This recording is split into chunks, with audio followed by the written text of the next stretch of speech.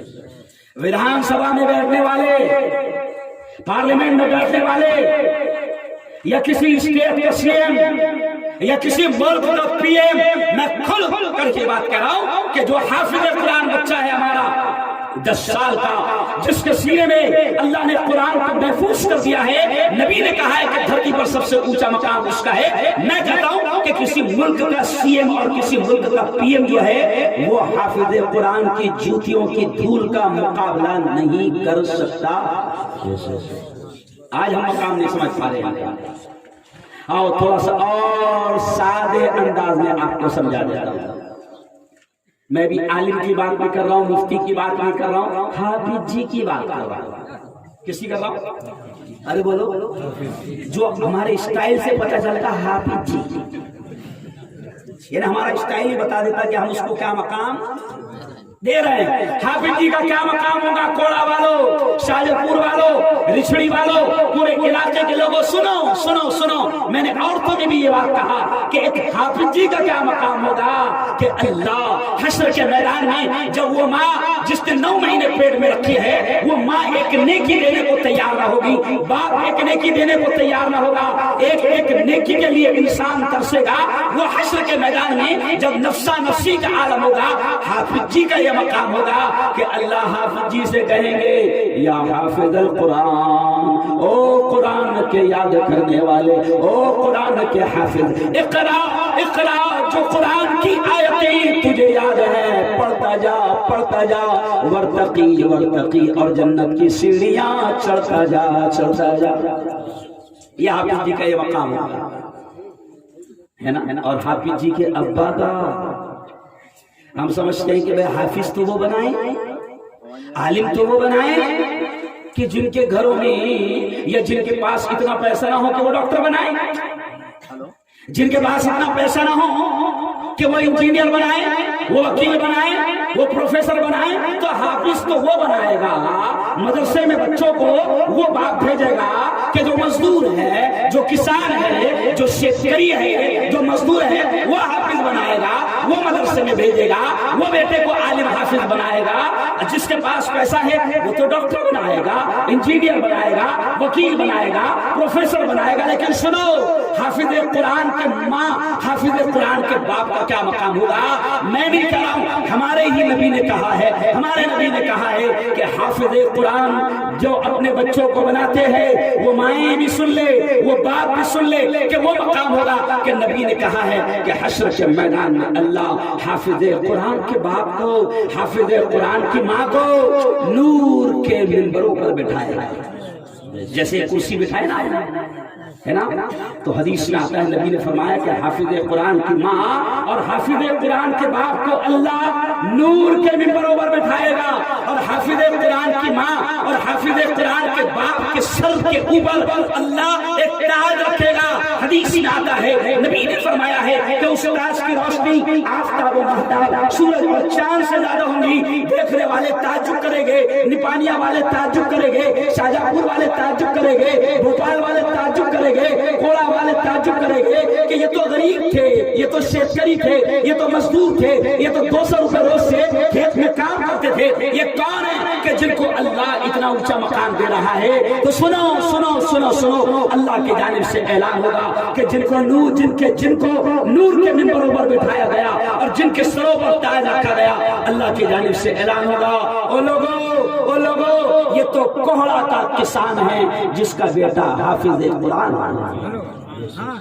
یہ تو نپانیا کا مزدور ہے جس کا بیٹا حافظ قرآن ہے، یہ تو کھیت میں کام کرنے والی 150 روپے روز کی عورت ہے جس نے اپنے بچے کو حافظ قرآن بنایا۔ تو یارو آج ہم نہیں سمجھ پا رہے ہیں۔ مفتی صاحب نے کہا نا کہ آج ہم مولانا مفتی صاحب یہ سب لوگ اپنے بچوں کو حافظ عالم بھی کیوں نہیں بنا رہے؟ اس کی وجہ یہ ہے کہ ان کو معلوم ہے اپنے امام صاحب کی تنخواہ کتنی نہیں سمجھے، اور اتنا برا حال ہم اپنے بچوں کا تو ارے بولو نہیں کر سکتے۔ ہے نا, اسی لیے ہی بنا رہے. آج آپ دیکھو اسکول میں پڑھا رہا ہوں, اسکول میں پڑھا رہا کیا, میں خود کالج میں پروفیسر رہا ہوں 14 سال, میں نے ڈاکٹروں کو پڑھایا. 35 گھنٹے کے 3 پیریڈ تھے مفتی صاحب. کتنے گھنٹے کے, 35 منٹ کے 3 پیریڈ. تنخواہ کتنی, 90,000. وہ بھی ہم لوگ دھرنا دے کے 1 لاکھ کرنے کی کوشش کرتے ہیں. سمجھ آیا, 35 منٹ کے 3 پیریڈ. یہاں 3 گھنٹے پڑھا رہے مولانا فرقان صاحب, یہاں 3 گھنٹے پڑھا رہے ہمارے بچوں کو یہ ائمہ, یہ مکتب کے لوگ. کیوں؟ اب آپ دیکھیں کہ ہم لوگ اپنے بچوں کو حافظ عالم کیوں نہیں بنا رہے, کیونکہ ہمارے دماغوں میں یہ ہے کہ بھئی حافظ عالم کی تنخواہ 3,000 5,000 زیادہ ہی 1.5 شانہ ہو گیا, ہمارے جیسا تو 7,000. کیوں؟ تو ہم کیوں حافظ بنائیں گے, ہم کیوں عالم بنائیں گے؟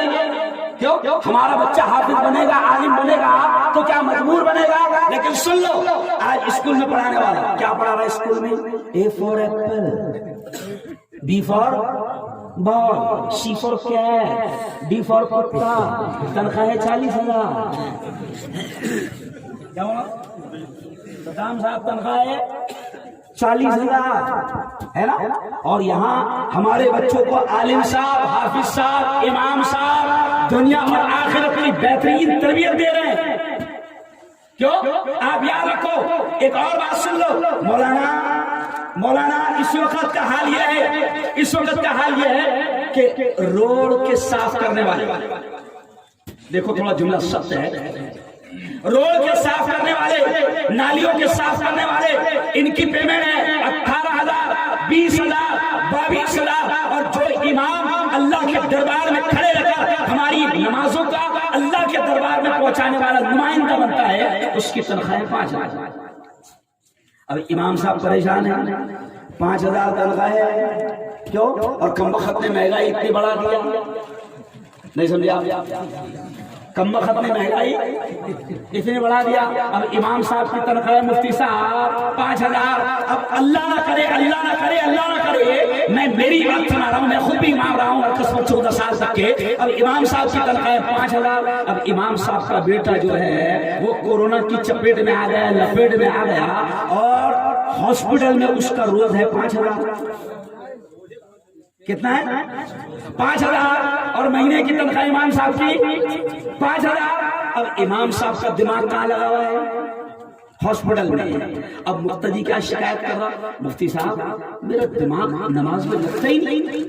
تو میں نے کہا جب تیرے امام کا دماغ نہیں ہے وہاں پر تو تیرا کہاں سے ہے.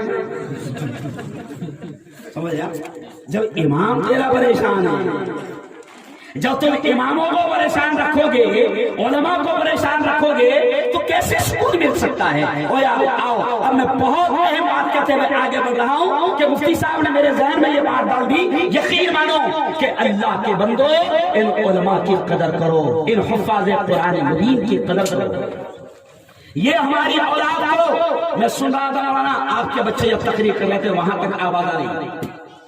مفتی صاحب, مولانا صاحب, آپ کے بچے جب یہاں پر قرآن کی آیتیں پڑھ رہے تھے ہم لوگ سن رہے تھے, کتنا پیارے انداز میں بچے قرآن پڑھ رہے ہیں, کتنا پیارے انداز میں. او نکانیہ والوں, توڑا والوں, یہی مکتب ہے. جیسے آج کا عنوان کیا رکھا آپ نے, مکتب کی اہمیت. مفتی صاحب نے کہا نا کہ مدرسے تو الحمدللہ ہر علاقے میں ہو چکے ہیں, بڑے بڑے مدرسے.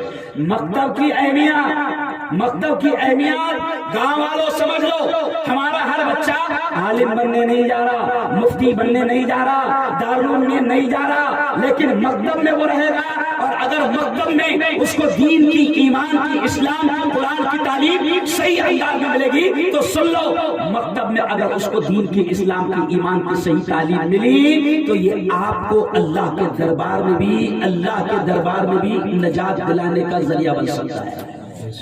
کیونکہ اللہ کہہ رہا ہے, کیا کہہ رہا ہے اللہ سنو, یا ایھا الذین آمنو, بڑے پیارے انداز میں اللہ کہہ رہا ہے, اے وہ لوگوں جو ایمان لے آئے, یا ایھا الذین آمنو, اے وہ لوگوں جو ایمان لے آئے, قوا انفسکم, بچاؤ اپنے آپ کو, واہلیکم, اور اپنے گھر بار والوں کو, نارا, جہنم کی آگ سے بچاؤ, جہنم کی آگ سے بچاؤ. آج سن لو کہ ماحول شیطانوں نے بڑا خراب کر دیا ہے. گاؤں والوں بڑی پیاری بات خدا نے ذہن میں ڈال دیا. کہہ رہا ہوں کہ ماحول شیطانوں نے اتنا خراب کر دیا ہے کہ آپ نے اگر اپنے گاؤں کے مکتب کو مضبوط نہ کیا اور اپنے بچوں کو وہاں پر بھیج کر ان کی بہترین قرآن کی ایمان کی دین کی تعلیم کا انتظام نہ کیا تو سن لو شیطانوں نے اتنا خطرناک ماحول بنا دیا کہ آنے والی نسلیں بہت جلد کفر کی طرف بڑھ جائیں گی. نیٹ ورک شیطان نے چھوڑ دیا. مفتی صاحب ہر ہاتھ میں موبائل ہے, بولو صحیح ہے کہ نہیں؟ ہر ہاتھ میں موبائل آ گیا. مزدور جو کھیت میں کام کرتا ہے اس مزدور کو بھی اپنی بیٹی کو 10 سال کی بیٹی ہے 12 سال کی بیٹی ہے مزدور کو بھی اپنی بیٹی کو اینڈرائیڈ موبائل دلانا پڑ رہا. وجہ کیا؟ کیونکہ آن لائن ایجوکیشن کیا ہو گئی؟ ارے بولو بھائی. اب شیخ الحدیث بھی کیمرے کے سامنے پڑھا رہے ہیں بھائی, تفسیر بھی کیمرے کے سامنے ہو رہی, آن لائن ایجوکیشن ہوگا. کوڑا والوں اگر اپنی اولاد کی صحیح تربیت نہ کیا, مکتب کی اہمیت کو نہیں سمجھا اور ان کو دین کی تعلیم کا انتظام نہ کیا تو شیطان نے ایجوکیشن کے نام پر, شکشن کے نام پر, شکشا کے نام پر ان کے ہاتھ میں موبائل تھما دیا.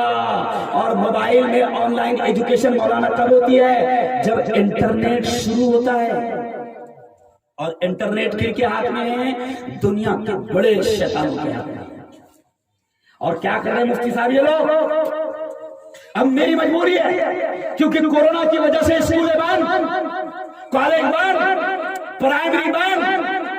کیوں بھائی اسکولیں بند؟ اب مجبوری ہے بچوں کو آن لائن ایجوکیشن دینے کے لیے موبائل اس کو دلانا پڑ رہا ہے, خریدنا پڑ رہا ہے, مجبوری ہے. اب وہ میری بیٹی 12 سال کی 14 سال کی میرا بیٹا جو موبائل پر آن لائن تعلیم حاصل کر رہا ہے, 2 گھنٹے کی اس کی کلاس چل رہی ہے, 3 گھنٹے کی اس کی کلاس چل رہی ہے. کوڑا والوں شاید آپ کو معلوم نہیں, یہ شیطان ہر 10-15 منٹ کے بعد انٹرنیٹ کے ذریعے کوئی غلط تصویر اس کے اسکرین پر موبائل پر پھینکتے ہیں. کیونکہ انٹرنیٹ شروع ہے اور انٹرنیٹ پر ہر 10-15 منٹ میں کوئی نہ کوئی غلط چیز ارے بولو آ جاتی ہے. کتنا بچاؤں گے اپنی اولاد؟ شیطان نے اس کا نیٹ ورک پھیلا دیا, ہر ہاتھ میں پھیل گیا, ہر گھر میں شیطان کا مدرسہ, شیطان کا مکتب ہر گھر میں کھل گیا. میرے استاد محترم حضرت مولانا علی میاں ندوی آج سے 35 سال پہلے ایک جملہ کہتے تھے. کیا کہتے تھے؟ کہ مسلمان وہ ایک جملہ کہتے تھے کہ مسلمانوں سنو سنو سنو سنو مولانا علی میاں ندوی ایک جملہ کہتے تھے کہ مسلمانوں گلی گلی, یہ دیکھو ادھر, اب جملے پہ دھیان دینا. مولانا کہتے تھے کہ مسلمانوں گلی گلی مدارس اور مکاتب کا جال بچھا دو. تو بات سمجھ میں نہیں آتی تھی مولانا کہ بھیا گلی گلی مدرسے کھولیں گے تو جھگڑے کتنے ہوں گے, قربانی آئیں گی تو چمڑے پہ کتنے لینے کے دینے ہوں گے, کہ بھائی کیا کریں گے. لیکن آج مولانا علی میاں ندوی کی بات سمجھ میں آتی ہے. اس زمانے میں مولانا نے کہا تھا کہ مسلمانوں ایک زمانہ ایسا آئے گا کہ تمہاری نسلوں کا, تمہاری اولاد کا دین اور ایمان بچانا مشکل ہو جائے گا. گلی گلی مدرسے اور مکاتب کھول دینا, گلی گلی مدرسے اور مکاتب کھول دینا. آج سمجھ میں آیا کہ ہم تو گلی گلی مکتب نہیں کھول پائے, گلی گلی مدرسہ نہیں کھول پائے, لیکن شیطانوں نے ان کا مدرسہ ہر گھر میں کھول دیا. شیطانوں کا مدرسہ معلوم ہے کون سا ہے؟ ٹی وی شیطانوں کا مدرسہ. اچھا اس کو 10x10 کا روم بھی نہیں لگتا, کہیں بھی چپک جاتی ہے. کیوں بھائی؟ اور کھول دیا انہوں نے, ان کے پروگرام شیطانوں پہ چل رہے ہیں. مولانا ابھی میرا ایک پروگرام ہوا فلم انڈسٹری بمبئی میں, جو لوگ فلموں میں کام کرتے ہیں وہاں پر ناچنے والیوں کو بھی انہوں نے جمع کیا, دعوت و تبلیغ کے ساتھیوں نے, اور ناچنے والوں کو بھی جمع کر لیا. فلم انڈسٹری میں میرا پروگرام ہوا تو میں نے ان سے کہا کہ بتاؤ تمہارا پلان کیا ہے, پلان کیا ہے؟ تو انہوں نے کہا کہ مفتی صاحب ہم نے ہر گھر میں ٹی وی پہنچا دیا. اب ہم لوگ کیا کرتے ہیں کہ ٹی وی 24 گھنٹے میں سے کم 20 گھنٹے شروع رہے. تو میں نے کہا یار 20 گھنٹے لوگ کیسا دیکھیں گے، 20 گھنٹے آپ کی ٹی وی کیسے شروع رہے گی مفتی صاحب؟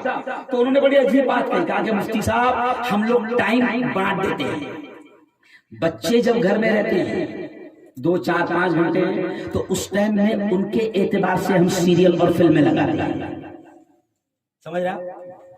ان کے حساب سے 5 گھنٹے اس میں بچے لگے رہے، جب بچوں کے وقت سونے کا ہو گیا یا اسکول میں جانے کا ہو گیا، اب دوپہر کا وقت ہے، عورتیں فری ہے، تو ہم پھر عورتوں کے اعتبار سے سیریل لگاتے ہیں، ساس بھی کبھی بہو تھی، پھر بہو دیکھ رہی کہ بڈھی کو ستانا کیسے ہے، تو ہم عورتوں کا جب گھر میں وقت آئے تو عورتوں کے حساب سے سیریل لگاتے ہیں، پھر جب جوانوں کا وقت ہوتا ہے تو ان کے اعتبار سے لیٹسٹ فلمیں اور گانے لگاتے ہیں، اور 12 کے بعد جب بڈھوں کو نیند نہیں آتی ہے تو اس وقت پرانی فلمیں لگاتے ہیں، ہے نا کہ باہر ہو پھول برساؤ میرا محبوب نہیں سو رہا۔ تو اب میں آپ کو کیا بتا رہا ہوں کہ شیطانوں نے اتنے پروگرام بنا لیا ہے، اور سن لو یہ موبائل ہے، موبائل آج اصلاح معاشرہ کا بھی پروگرام ہے، اصلاح معاشرہ کا آج کوئی جوان ایسا نہیں ہے کہ جس کے ہاتھ میں شیطانوں نے موبائل میں پہنچایا ہو، ہر ایک کے بعد۔ آج سے 17 سال پہلے آپ کو معلوم ہے جب موبائل نیا نیا نکلا تھا تو ایک کمپنی نے نعرہ لگائی تھی، ایک کمپنی نے نعرہ لگائی تھی، سن لو بہت پیاری بات، جب 17 سال پہلے موبائل نکلا تھا مفتی صاحب تو ایک کمپنی نے نعرہ لگائی تھی، کیا نعرہ لگائی تھی؟ کر لو دنیا مٹھی میں، کیا نعرہ لگائی تھی؟ کر لو دنیا مٹھی میں۔ چلو میں تمہارا امتحان لیتا ہوں کہ گاؤں والوں کو کتنا نالج ہے، جنرل نالج ہے، میں آپ سے پوچھتا ہوں ذرا تھوڑا سا کون بنے گا کروڑ پتی کھیل لیتے ہیں، میں آپ سے پوچھتا ہوں کہ کر لو دنیا مٹھی میں یہ نعرہ کس نے لگایا تھا؟ A Airtel, B Vodafone, C Reliance, بتا یہ بھی علماء کو معلوم ہے صاحب، یہ بھی کس کو معلوم ہے؟ ارے بولو، اور یہ لوگ سمجھتے ہیں ہم کو کچھ ہی نہیں معلوم۔ تو اب دیکھیے کہ ریلائنس نے نعرہ لگایا تھا 16-17 سال پہلے، کر لو دنیا مٹھی میں، تو مفتی صاحب میں اس نعرے کو کیسے کہتا ہوں کہ انہوں نے کر لو دنیا مٹھی میں نعرہ نہیں لگایا تھا، بلکہ ان کا نعرہ تھا کر لو گناہ مٹھی میں۔ آج آپ دیکھیں کہ موبائل پر 2x2 انچ کا اسکرین ہے، آج ہر اسکرین پر موبائل میں ہر طرح کا گناہ موجود ہے۔ یہ بزرگوں سے پوچھو، یہ بوڑھوں سے پوچھو، ایک زمانہ تھا مفتی صاحب مولانا صاحب کے ناچ گانا دیکھنے کے لیے، گندی چیزیں دیکھنے کے لیے گاؤں چھوڑ کے 50 کلومیٹر شہر میں جانا پڑتا تھا۔ آج گاؤں میں بیٹھا ہے، کوہڑا میں بیٹھا ہے، اس کے ہاتھ میں موبائل ہے، www.america.com آ گیا، سمجھ رہے www.duniyakenange.com آ گئے، دنیا کے ننگے، آج سارے گناہ موجود ہے۔ آج اسلامی معاشرہ پر یہ بھی کہوں گا مولانا کہ آج آپ دیکھو کہ میری قوم کے نوجوان کو جس طرح نشہ ہوتا ہے نا، نشہ اس سے بھی کئی زیادہ خطرناک ان کو موبائل کا نشہ ہوتا ہے۔ رہ نہیں پا رہے مولانا، آپ نشہ کیسے رکھیں؟ تو حال یہ ہے کہ جیسے ہم مان لو کہیں پر گئے، آپ کہیں پر گئے تو جہاں بھی آپ جائیں گے تو سب سے پہلے جاتے سے ڈھونڈیں گے چارجنگ کا ہے، سمجھ رہے؟ وجہ کیا ہے؟ موبائل کے بغیر رہ نہیں سکتا، موبائل کے بغیر جی نہیں سکتا، حالات ایسے ہیں کیوں؟ اور ابھی بچوں کو، نوجوانوں کو کیا دے دیا گیا؟ 2 GB data free, 2 GB data free. تو میں نے نعرہ لگایا تھا 2 GB ڈاٹا مت دے، 2 GB ڈاٹا مت دے، 2 روٹی آٹا لے۔ آٹا کھائے گا کہ ڈاٹا کھائے گا؟ ارے بولو آٹا کھائے گا کہ ڈاٹا کھائے گا؟ نہیں، ڈاٹا دے رہے ہیں۔ وجہ کیا؟ ڈاٹا کیوں فری میں دے رہے ہیں مفتی صاحب؟ اس کی وجہ ہے کہ شیطانوں نے اس پوری قوم کے جوانوں کو موبائل میں لگا کر ان کو گندگیوں میں لگا دیا۔ آج قرآن پڑھنے میں مزہ نہیں آ رہا، نماز پڑھنے میں مزہ نہیں آ رہا، قرآن کی تلاوت ایک پارا مفتی صاحب